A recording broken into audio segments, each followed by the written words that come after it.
Católica Radio, www.catolicaradio.net. Id por todo el mundo y proclamad la buena nueva a toda la creación. Radio independiente al servicio de la Iglesia, transmitiendo desde Guadalajara, Jalisco, México.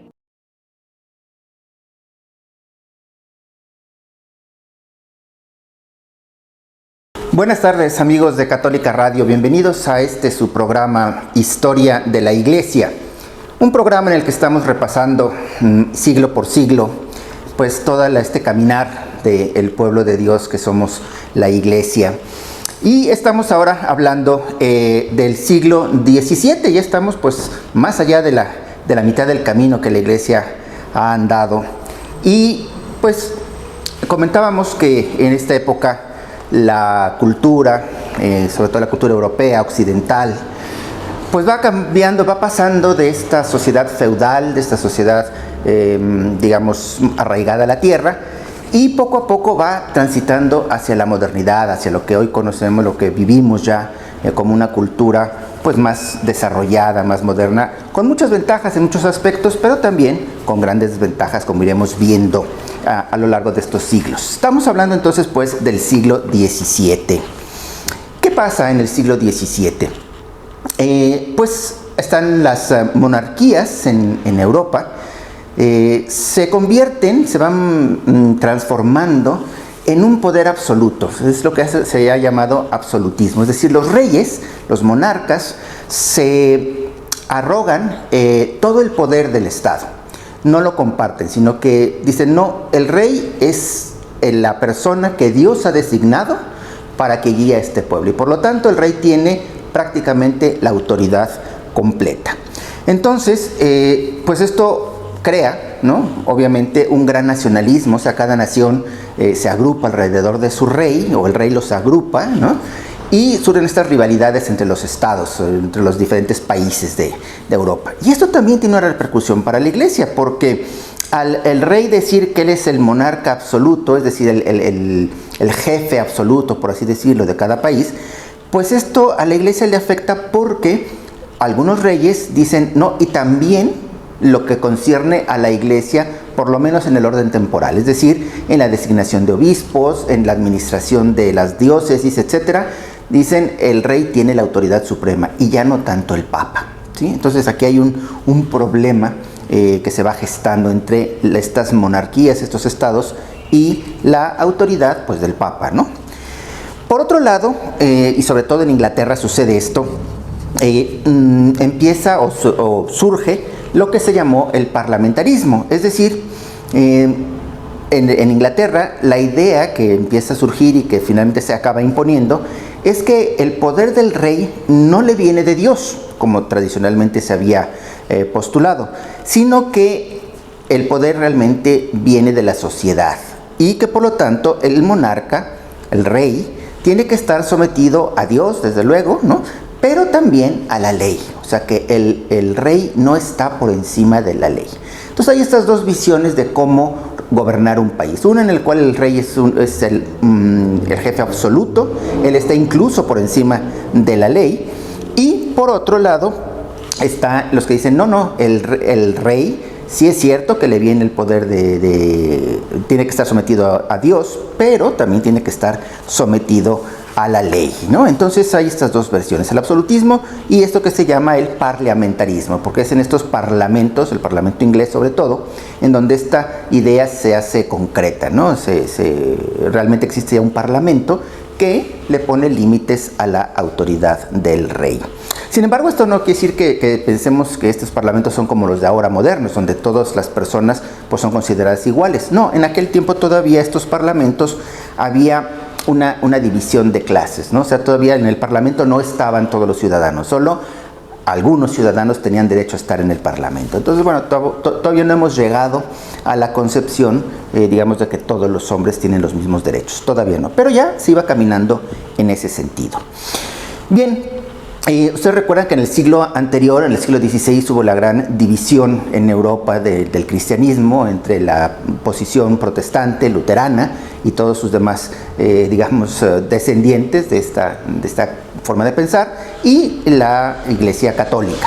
Pues bien, Como reacción a este protestantismo, que sobre todo surge en Alemania, ahí nace, hablábamos de Lutero, etc.,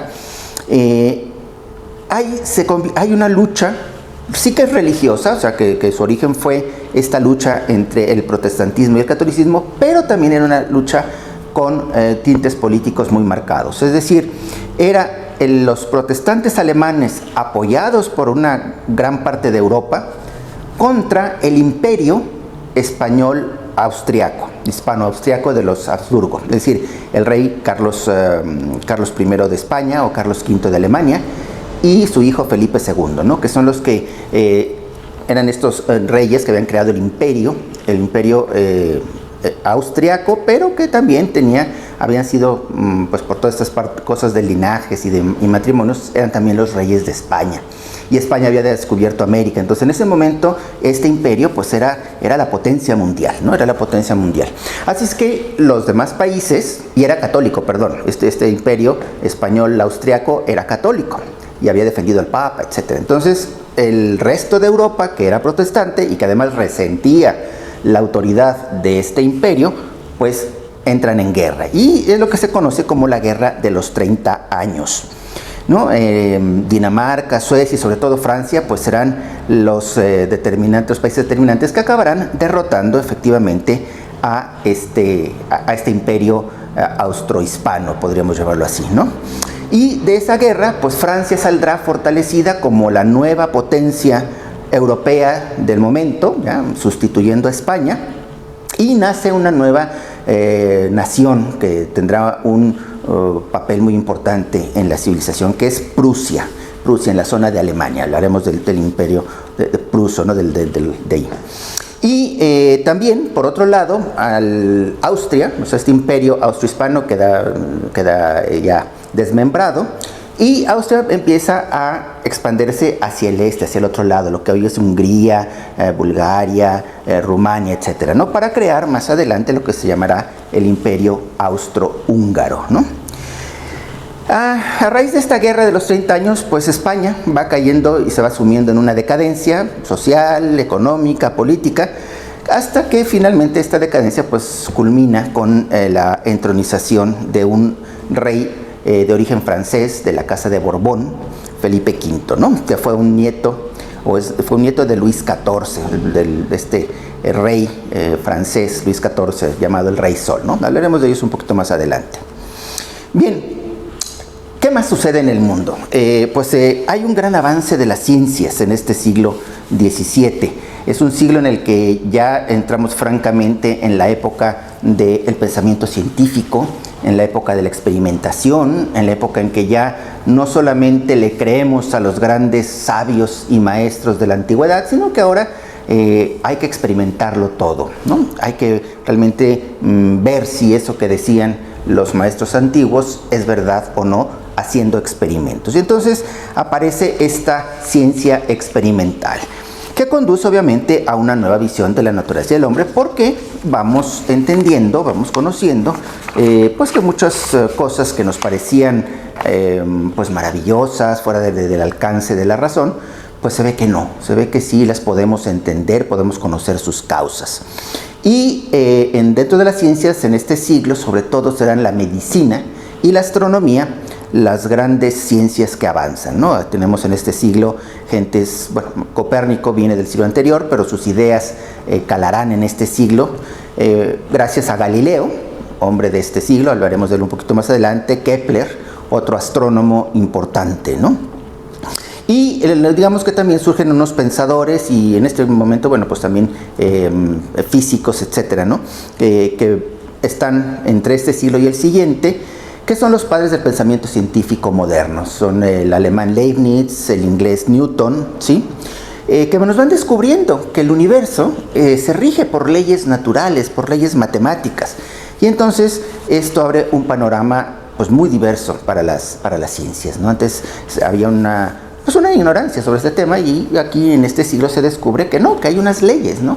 Y que si conocemos esas leyes, pues podemos entender cómo funciona el universo, ¿no? En filosofía tenemos a un pensador también fundamental que tendrá una repercusión muy importante en el pensamiento hasta nuestros días, René Descartes, que pues era un hombre multifacético, muy inteligente y además que intervino en muchas áreas del conocimiento. Por un lado, inventó la geometría analítica en matemáticas y dio un fuerte impulso al espíritu científico moderno. Él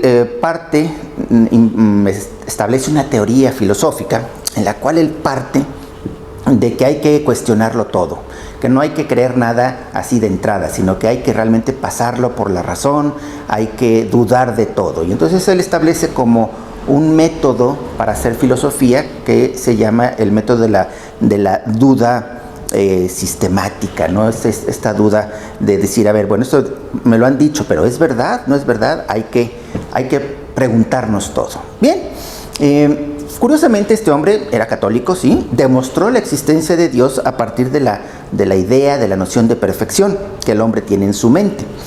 Y aunque nunca se apartó realmente él de la fe católica, sí algunas de sus propuestas y de su teoría filosófica presentaba algunas ambigüedades y algunas cuestiones no muy claras que filósofos y teólogos más adelante, en los siglos siguientes, pues sí las interpretarán mal o lo tomarán pie de ellas para sí realmente tener ya algunas concepciones filosóficas y teológicas francamente erróneas, ¿no?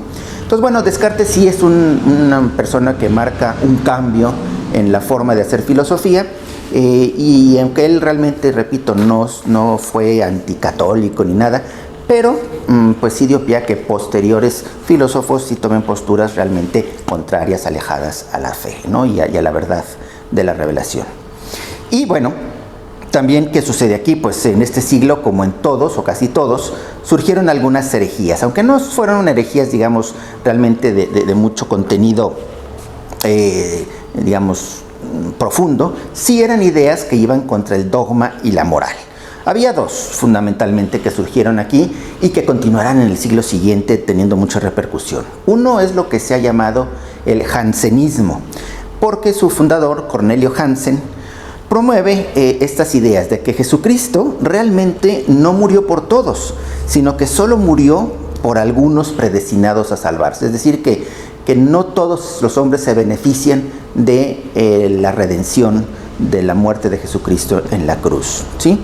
Por otro lado, este jansenio también dice que no existe una gracia suficiente que se dé a todos los hombres, sino que solo se le da a algunos, a los predestinados a salvarse.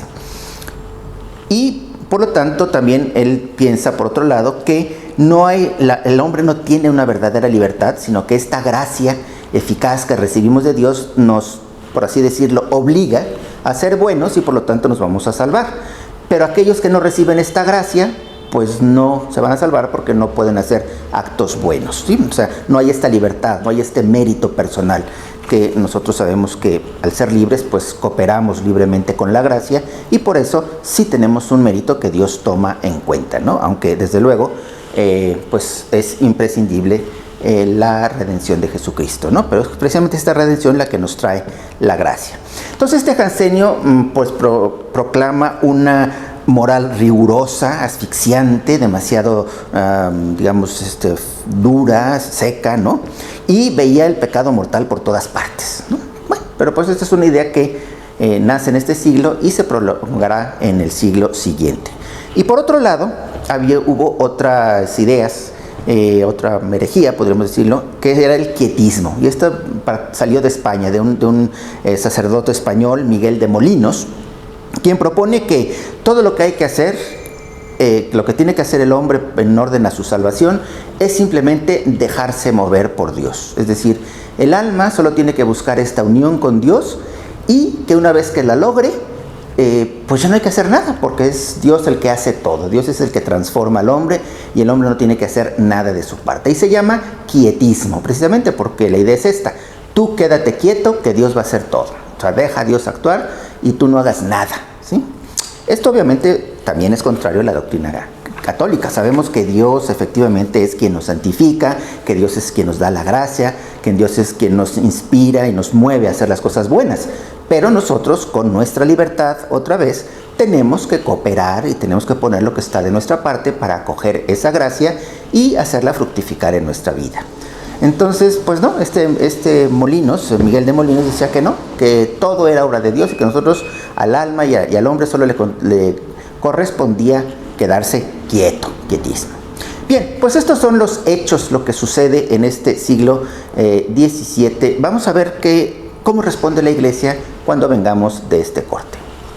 Católica Radio, www.catolicaradio.net.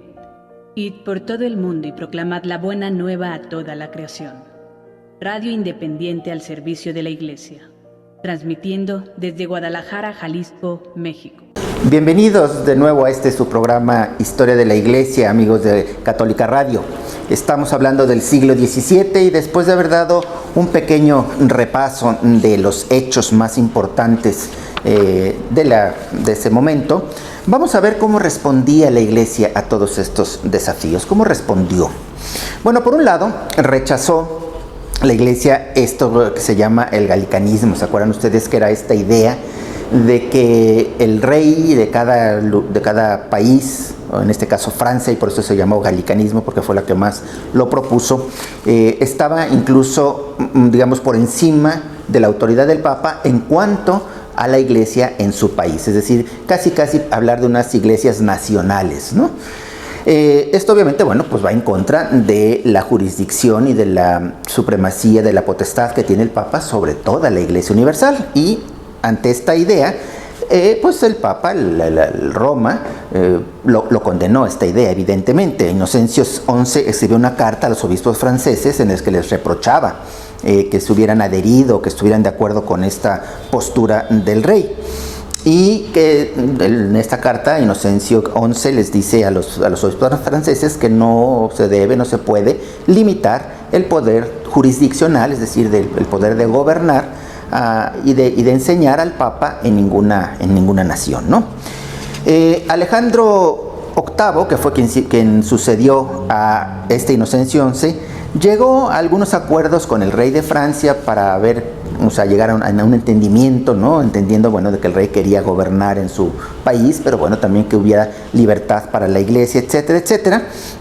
Y pues sí, logró algunos acuerdos con el rey y logró también que los obispos franceses se retractaran, o sea, echaran marcha atrás a esto que ellos también habían afirmado y a lo que se habían adherido, esta teoría del galicanismo. Sin embargo, pues no quedó resuelto todo como debía de ser, porque algunos de los decretos y leyes que apoyaban esta teoría del galicanismo se quedaron ahí en los libros, nunca fueron, abrogadas, rechazadas, y alguna vez en siglos posteriores, momentos posteriores, pues se hicieron valer, ¿no? Decir, no, el Papa no puede opinar en esto, no puede entrar en esto, no obedecemos en esto. Pero bueno, así que no quedó totalmente resuelto este problema. ¿Qué más hizo la Iglesia en este siglo XVII? Bueno, en este siglo XVII nace la devoción al Sagrado Corazón. Fue Juan Eudes, funda una congregación religiosa, que es la que empieza el culto al corazón de Jesús.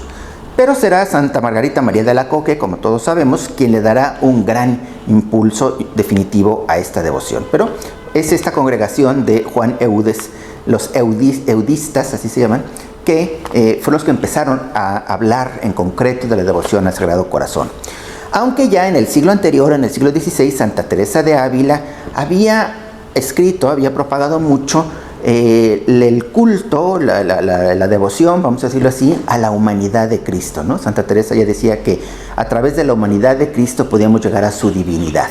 Bueno, pues esto es lo que es la devoción al Sagrado Corazón de Jesús. Podríamos hablar muchísimo de ella, una gran devoción que pues hasta la fecha sigue viva y sigue realmente ayudándonos mucho en nuestra fe. ¿Qué más hace la Iglesia? Bueno, en todo este movimiento intelectual que hemos dicho de descubrir las nuevas ciencias, de ver el universo de otra manera, la Iglesia también de alguna manera se sube a este tren, digamos, del conocimiento, y se fundan seminarios y escuelas, ¿no? Acuérdense que el Concilio de Trento había ordenado que los sacerdotes recibieran una adecuada formación, que era una de las grandes carencias que había tenido la Iglesia. Y entonces muchos obispos en este siglo, siguiendo las indicaciones de Trento, fundan seminarios y también escuelas gratuitas para las personas, sobre todo para los pobres, digamos, dependiendo de las parroquias, ¿no? Que eran escuelas parroquiales, por así decirlo, ¿no? Así que la Iglesia se mete mucho en esto de la educación, de la instrucción, tanto religiosa como general, la educación general, leer, escribir, ir pues conociendo lo que se iba descubriendo, ¿no? Y una cosa interesante que sucede ya a partir de este siglo, que poco a poco será cada vez más, es que ya la educación formal deja de ser necesariamente en latín, que era el lenguaje, por así decirlo, culto, el lenguaje de las ciencias, y se va dando ya la instrucción en las lenguas populares, en las lenguas de los países, ¿no? Esto, quien destaca en esto sobre todo es obviamente Juan Bautista de La Salle, un sacerdote canónigo de Reims que funda a los hermanos de las escuelas cristianas, que existen hasta ahora, hasta nuestros días, y han sido los grandes educadores de muchas sociedades, ¿no? Han sido unos agentes de la educación de los jóvenes pues en estos siglos, a partir del siglo XVII, los hermanos de las escuelas cristianas, que se dedicaron fundamentalmente, sobre todo al inicio, a la educación de los maestros, pero después, bueno, pues tuvieron colegios, tienen hasta la fecha muchos colegios, muchos centros de educación. Este hombre pues revolucionó la forma en que se daban las clases, etcétera. Entonces, bueno, pues estos seminarios y escuelas, ¿no? Escuelas por parte de la Iglesia. También, obviamente, la Iglesia no se quedó callada frente a las herejías, y tanto Urbano VIII como Inocencio X condenaron las tesis tanto de los jansenistas, ¿no? Estos que hablaban de que solamente algunos se salvaban y que no todos se salvaban porque nada más la gracia de Dios se les daba a algunos, y también a Miguel de Molinos, ¿no? Miguel de Molinos también fue condenado por la Iglesia formalmente por propagar ideas contrarias a la doctrina verdadera. Aquí hay que hablar y tocaremos un poco el tema de la postura de la Iglesia frente a las ciencias.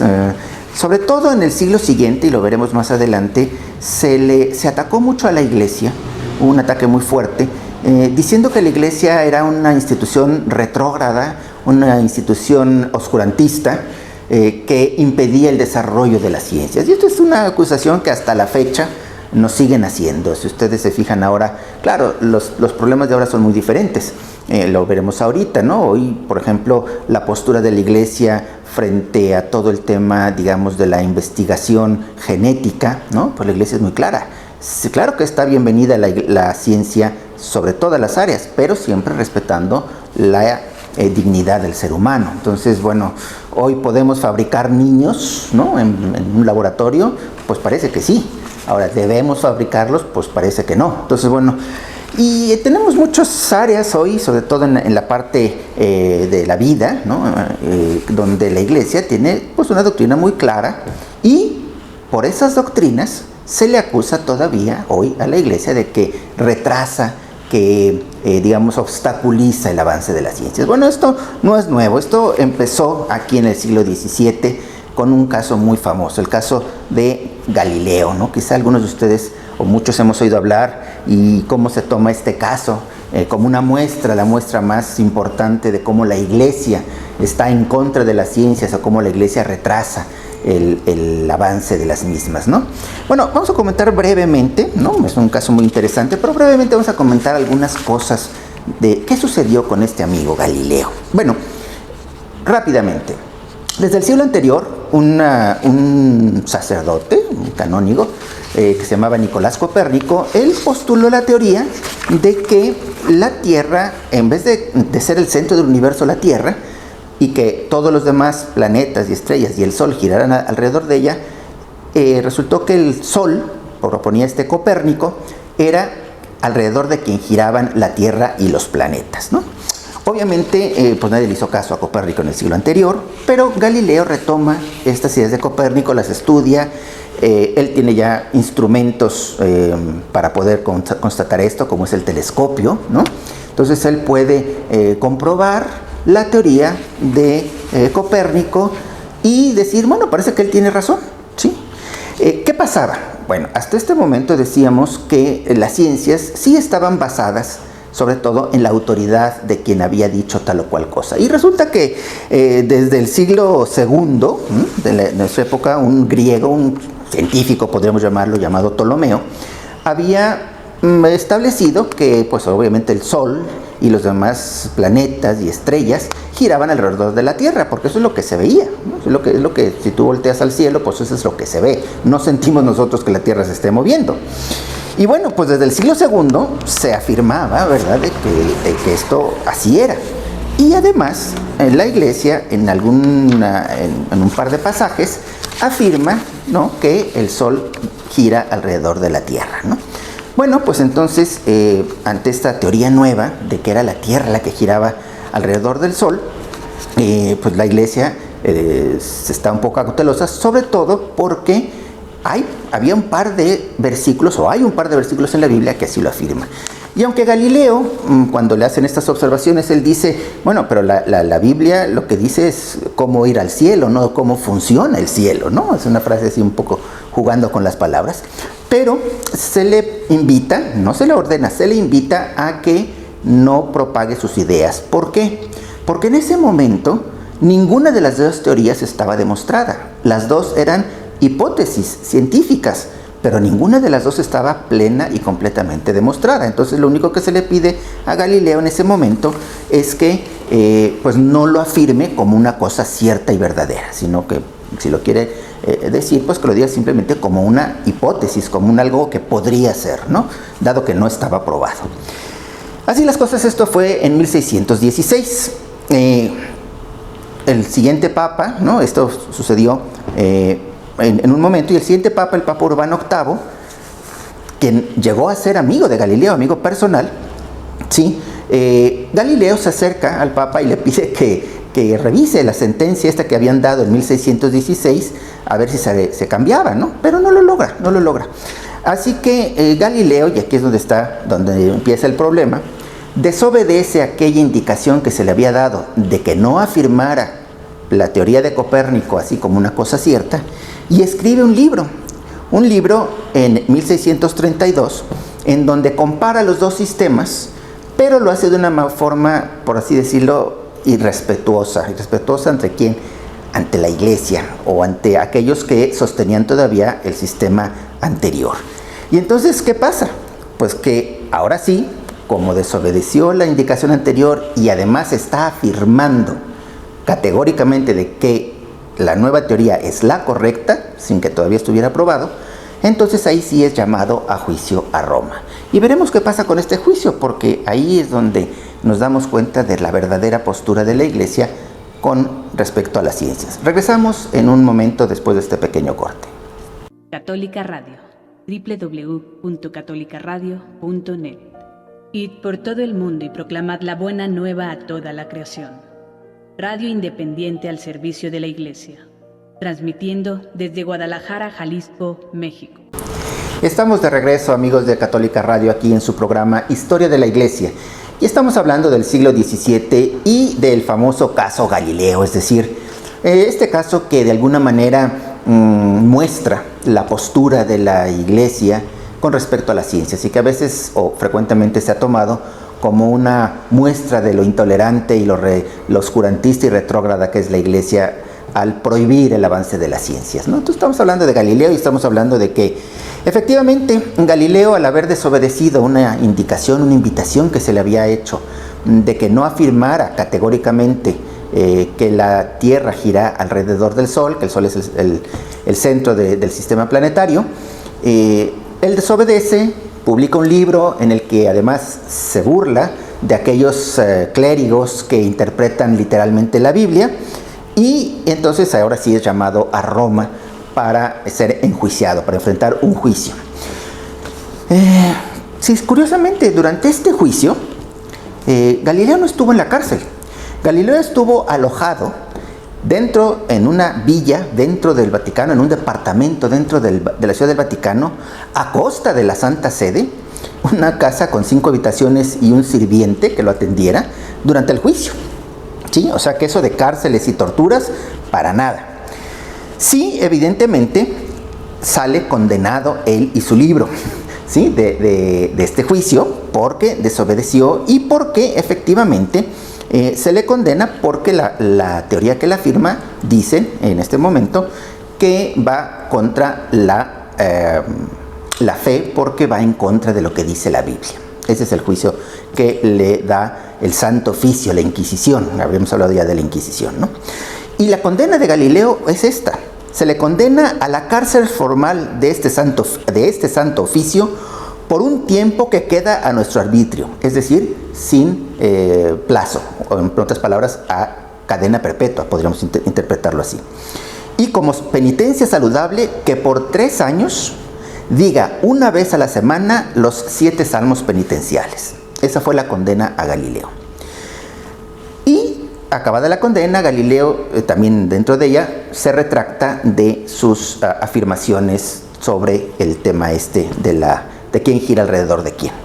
Inmediatamente, acabada la condena, el Papa, que era su amigo, el Papa Urbano VIII, le conmuta la pena de cárcel y en vez de estar en la cárcel, está en la casa del embajador de la Toscana, que era una zona de ahí del norte de Italia, del embajador, que era amigo de Galileo, y ahí pasa algunos meses Galileo. Sí, en lo que podríamos llamar en arresto domiciliario, pero nunca pisó la cárcel. Poco después le conmutan también esa sentencia, y lo único que le dejan como pena es rezar los salmos, los 7 salmos penitenciales, una vez a la semana durante 3 años. Esa fue toda la condena real que tuvo Galileo, porque algunos meses después abandona la casa del embajador toscano, se va a Siena y más tarde a su casa en un pueblo que se llama Arcetri, cerca de Florencia, en donde él sigue investigando, sigue estudiando, reúne un grupo de estudiantes, de discípulos, ¿no? En donde él sigue libremente ejerciendo su labor de científico, ¿no? Y donde muere en 1648, a los 70 años, en su cama, con la indulgencia plenaria y la bendición papal, ¿no? O sea que el trato a Galileo, pues no es lo que muchas veces nos presentan, ¿verdad? No estuvo en la cárcel, no estuvo sujeto a torturas y no murió en la hoguera, ciertamente, ¿no? ¿Cómo enjuiciar este hecho? Bueno, evidentemente está mal que la Iglesia haya dado un veredicto sobre un tema que era de tipo científico, que no de tipo teológico. Pero recordemos que todavía en estos siglos, en este siglo y en el anterior, y será hasta el siguiente, cuando realmente se independicen, por un lado, las ciencias, podríamos decirlo así, físicas, materiales, de lo que podría ser la teología, sobre todo, ¿no? Aquí todavía no estaba muy clara esta división. Entonces no se puede criticar a la Iglesia de que se hubiera metido en esto. Simplemente, sobre todo porque la teoría de Copérnico, que Galileo propugna o trata de que se acepte, no estaba probada. Entonces seguía siendo una hipótesis. Esto hay que tenerlo en cuenta. O sea, la Iglesia en este caso fue prudente desde ese punto de vista, ¿no? Claro, hoy a la vista de 3 siglos y de cómo las ciencias se han ido independizando y la teología y todos los estudios bíblicos han tomado su lugar, pues sí, nos parece obvio que no debería de haberlo hecho, ¿no? Pero en aquel momento no era tan obvio. Y por otro lado tenemos que reconocer que Galileo se atrajo el juicio él solito, porque desobedeció la indicación que le habían dado y además lo hizo, pues sí, burlándose y ofendiéndose de alguna gente muy poderosa que había en ese momento dentro de la Iglesia. Entonces, bueno, pues fue una situación que debemos de tomar en cuenta las dos partes, ¿no? Ciertamente de este caso, pues ya San Juan Pablo II en un momento dado dijo que pidió perdón, si es que hay que pedir perdón, de, pues a lo mejor este hecho de que la Iglesia no se debe de entrometer en las cosas científicas. Pero eso no quiere decir que la Iglesia no ilumine desde la fe y desde la moral lo que la ciencia puede o no hacer, ¿no? Entonces son cosas muy diferentes, pero es interesante conocer pues este caso Galileo, ¿no? del siglo XVI, porque ahí se ve cómo la Iglesia pues permitió que Galileo siguiera haciendo su trabajo de científico, de astrónomo, ¿no? Simplemente le dijo, esto que estás diciendo no te lo permitimos, pero por lo demás tú puedes seguir investigando, ¿no? En fin, ¿qué más? Esto es en cuanto a la postura de la Iglesia y la ciencia, ¿no? A partir de este siglo XVII. ¿Qué más sucede en la Iglesia? Pues a pesar de estos problemas que hemos hablado, de los sucesos hace un rato, hay muchísimos santos. Y voy a leer aquí una letanía de santos, muchos de ellos a lo mejor no tan conocidos, pero son santos de este siglo. Es decir, ¿qué quiere decir esto? Que la Iglesia, a pesar de sus problemas, a pesar de los ataques que sufría, a pesar del galicanismo, de los jansenistas, etc., la Iglesia sigue dando santos. Están, por ejemplo, aquí en América, desde México, algunos son mexicanos, algunos eran europeos pero asentados en México. Salen y parten al Japón y son martirizados varios santos. Los beatos Bartolomé Gutiérrez, Pedro de Zúñiga, Bartolomé Laurel y Flores, Luis Flores, que mueren mártires en Japón. En Sudamérica, pues tenemos santos como San Juan Macías, Roque González, Juan de Castillo, Alfonso Rodríguez, el obispo Toribio de Mogrovejo, que fue arzobispo de Lima, Francisco Solano, Martín de Porres, Rosa de Lima, Pedro Claver, ¿sí?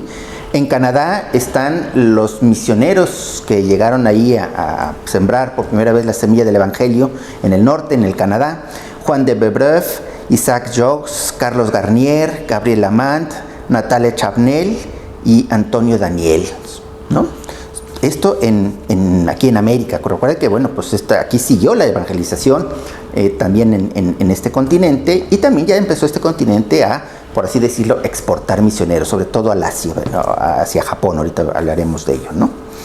Y en Europa pues también hay santos muy importantes. San Francisco de Sales, gran obispo de Ginebra y fundador de las Hermanas de la Visitación, ¿no? San Vicente de Paúl, fundador de la Congregación de la Misión, que son conocidos como lazaristas o paules, ¿no? San Vicente de Paúl. Y otra orden de monjas, las Hijas de la Caridad y Siervas de los Enfermos Pobres, ¿no? Así que es un siglo en donde la Iglesia, en lo que es importante, está viva. A pesar de lo que podría parecer por afuera, por adentro la Iglesia está produciendo santos, ¿no? Que es de lo que se trata. Y decíamos también, este es un gran siglo misionero. La Iglesia, pues primero ha descubierto, bueno, Europa descubre América en el siglo pasado, y la Iglesia se compromete, como ya hablamos, en su evangelización, ¿no? La evangelización que empieza en el siglo pasado, pero que todavía continúa, ¿no? Continúa pues entrando sobre todo en la parte norte del continente, que no fue descubierto por España y Portugal, sino que fue descubierto en parte por los franceses. Los franceses sí son católicos, y por eso toda esta parte del Canadá pues es evangelizada por estos, sobre todo algunos jesuitas, sobre todo, y algunas monjas que llegan ahí a evangelizar. O sea que en ese sentido América todavía sigue siendo tierra de misión. Pero también de aquí ya parte, o sea, se descubre el Océano Pacífico, y resulta que efectivamente, como lo pensaban Colón y aquellos primeros exploradores, se podía llegar a la Asia dándole la vuelta por este lado a la Tierra. Pues se llega a Japón, se llegan a todas estas islas del sureste asiático, y se les empieza también a evangelizar. Tenemos ahí, por ejemplo, un papa muy misionero, el Papa Inocencio XII. Apoyó él decididamente las misiones, o sea, promulgó, propagó mucho este espíritu misionero en la Iglesia, e incluso del patrimonio de la Iglesia, de Roma, del Papa, de la Curia Vaticana. Él invirtió sumas muy importantes para costear todas estas expediciones. O sea, pensemos un poquito, pues que en aquella época todavía la gente se movía por los océanos, pero en barcos de madera y con velas. Entonces montar una expedición de exploración o de evangelización, bueno, pues costaba mucho, ¿no? No cualquiera lo podía hacer. Y este papa pues se preocupó de que todas estas tierras, unas ya eran conocidas, Japón ya era conocido, pero que sí se les dio un impulso misionero para que fuera ahí a la Iglesia. Hay que mencionar a un par de jesuitas muy importantes en este siglo, que fueron uno que se llamó Roberto Nobili y otro Matteo Ricci. Son muy importantes. ¿Por qué? Porque en Roberto Nobili, él se fue a evangelizar a la India. La India ya obviamente era conocida, ya habían estado ahí los primeros jesuitas, sobre todo San Francisco Javier, ¿no? Había pasado por ahí, por la India, había evangelizado una parte de ahí. Y este hermano suyo en religión, Roberto Nobili, va a la India, pero tiene la característica estos dos, tanto él, Roberto Novilli, como Matteo Ricci, de que en vez de llegar a imponer, por así decirlo, la forma europea de celebrar la liturgia, de presentar la fe, lo que hacen estos dos hombres, uno en la India y otro en China, Matteo Ricci en China, es más bien adoptar las costumbres y la cultura de estos pueblos y desde esas costumbres, desde esa cultura, desde esa forma de ser, desde esa forma de pensar, irles instruyendo el Evangelio, irles dando lo esencial del Evangelio, lo que hoy llamamos inculturación del Evangelio, ¿no? Pues estos son los dos pioneros de esta inculturación. Desgraciadamente en su época no fueron muy bien entendidos. Les acarreó esta forma de hacerlo, les acarreó muchos problemas con Roma, ¿no? Con Roma, con las gentes, los organismos de la iglesia encargados de vigilar todo el tema de las misiones y sobre todo de conservar la doctrina y la liturgia, ¿sí? Pues tuvieron problemas porque fueron acusados de, por así decirlo, falsificar o adulterar no la doctrina tanto, sino la forma de vivirla, la forma de presentarla. Y esto lo hicieron curiosamente, algunos otros misioneros que iban con ellos de otras órdenes, dominicos sobre todo, que no les parecía bien, ¿no? Porque estos hombres se vestían como hindús o se vestían como chinos, ¿no? Se dejaban la barba como los chinos así largos y los bigotes y todo el rollo, como se usaba en aquella época.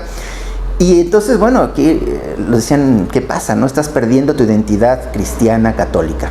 No era así, no era la intención de estos hombres, ni lo hicieron, sino simplemente ellos entendían que pues había que hablarles a la gente en su lenguaje, no solo de hablar, sino en su lenguaje cultural, en su lenguaje de cómo veían el mundo, etcétera, etcétera. Pero, pues en este caso, fueron los pioneros de esta forma de evangelizar, de inculturar la fe dentro de las formas de pensar y de vivir y de hablar de los pueblos. Y no tuvieron mucho eco estos hombres ahí, ¿no? Pero ahí está su ejemplo. Últimamente, los últimos papas han reconocido la gran labor que estos dos hombres hicieron y ahora los tenemos pues como modelos, ¿no? De lo que debe hacer la iglesia cuando llega por primera vez a pueblos que no han oído hablar de Jesucristo, ¿no? En vez de imponerles una forma concreta, podríamos decir europea, o hoy diríamos occidentalizada necesariamente de vivir la fe, pues no, se trata de cristianizar, pero su cultura, ¿no? Enraizar el evangelio en la cultura de estas personas, ¿no? Entonces estamos hablando que es un siglo misionero. Podemos dar algunos datos así anecdóticos que nos dan idea de cómo la iglesia se va expandiendo también en este siglo. Los jesuitas evangelizan el actual Vietnam, lo que hoy llamamos Vietnam, toda esta parte, desde el 1615 están ahí. En Japón el cristianismo empezó muy bien, pero en pocos años un edicto del emperador, que en aquella época se llamaba Daifusama, un emperador, comenzó una persecución contra los cristianos y esta persecución pues se hizo muy enérgica, muy dura a mediados del siglo y produjo muchos mártires, ¿no? Los que ya mencionamos que fueron allá, algunos de ellos franciscanos, otros jesuitas, pero fueron martirizados, ¿no? Porque se persiguió la fe de cristiana allí en Japón. Los franciscanos, dominicos y jesuitas se abren camino en lugares, zonas que hoy se llaman de otra forma, pero en aquel momento se llamaban Birmania, Siam, es la actual Tailandia, Cochinchina, hoy es parte de China, Tonkin también es otra zona de China, Ceilán, ¿no? Esa es una isla, las Islas Célebes, y todas estas islas que están en el sureste asiático, Sumatra, Borneo, Java, las Molucas, Timor, que hoy está dividido en dos partes, Timor Oriental y Occidental, pues todas estas zonas reciben la luz del Evangelio por primera vez en este siglo, ¿no? Hablamos ya de la evangelización en Canadá, como los franceses entran y empiezan a evangelizar a estos pueblos de allá de Canadá, y hay mártires también, hay gente pues que dejó ahí la vida, y sin embargo, ahí fue muy dura la evangelización, porque hasta a finales del siglo XVIII había unos 2,000 indios convertidos, o 2,000 indígenas cristianos de estos pueblos de allá del norte, ¿no? Fue una evangelización que empezó ahora en este siglo XVII, pero tardó mucho tiempo en cuajar ahí en Canadá. Y aquí digamos en América, en la parte, por así decirlo, iberoamericana, ¿no? que bueno, en aquella época todavía eran colonias europeas de Portugal y de España. Desde México la evangelización prosigue hacia el norte, llegando a los franciscanos hasta Nuevo México y los jesuitas hasta Baja California y el sureste de Estados Unidos. O sea que toda la parte suroccidental de Estados Unidos pues, fue evangelizada por los misioneros que partían del centro de México hacia el norte. Y en Sudamérica hubo un experimento muy interesante por parte de los jesuitas que se llamaron las reducciones. Ellos viendo que, como ya comentamos, algunos gobernantes y algunos de estos pues, conquistadores, ya habían conquistado, pero bueno, los gobernantes europeos abusaban de los indígenas, los jesuitas hicieron una especie de comunidades cerradas en donde no permitían entrar los extranjeros, sino que eran puras gentes nativas, ¿no? De estas tribus, donde los jesuitas les enseñaban, los evangelizaban, y los iban, por así decirlo, promoviendo también humanamente. Les enseñaban las técnicas europeas de agricultura, algunos oficios, música, etc. Y eran pues unas ciudades, pueblos diríamos, ¿no? Ahí en los mismos lugares donde vivían estas tribus nativas, pero los jesuitas no dejaban entrar a los extranjeros porque sabían que venían a abusar de los nativos. Y entonces esto pues no le cayó bien al rey, sobre todo de Portugal, porque luego hay una partición de lo que hoy llamamos Brasil y Paraguay, ¿no? Y él quedó bajo la autoridad del rey de Portugal. Y esto no le gustó al rey de Portugal, que sentía que no era el rey en estas zonas de los jesuitas. Entonces, bueno, pues fue algo que después suprimieron, lo veremos en el siglo más siguiente, pero fue un experimento de evangelización también diferente, que tuvo muy buenos resultados y que desgraciadamente no terminó bien, pero no por problema de lo que se hacía ahí, sino por cuestiones políticas y de ambición, como lo veremos en el próximo siglo. Hablaremos un poco más de este tema. Pero pues con esto cerramos este programa, viendo como en este siglo XVII, a pesar de los problemas, la Iglesia sigue caminando, la Iglesia sigue su curso, llevando la palabra de Dios y produciendo santos, que de eso se trata. Pues eso, amigos de Católica Radio, nos vemos en la próxima ocasión para hablar del siglo XVIII. Gracias.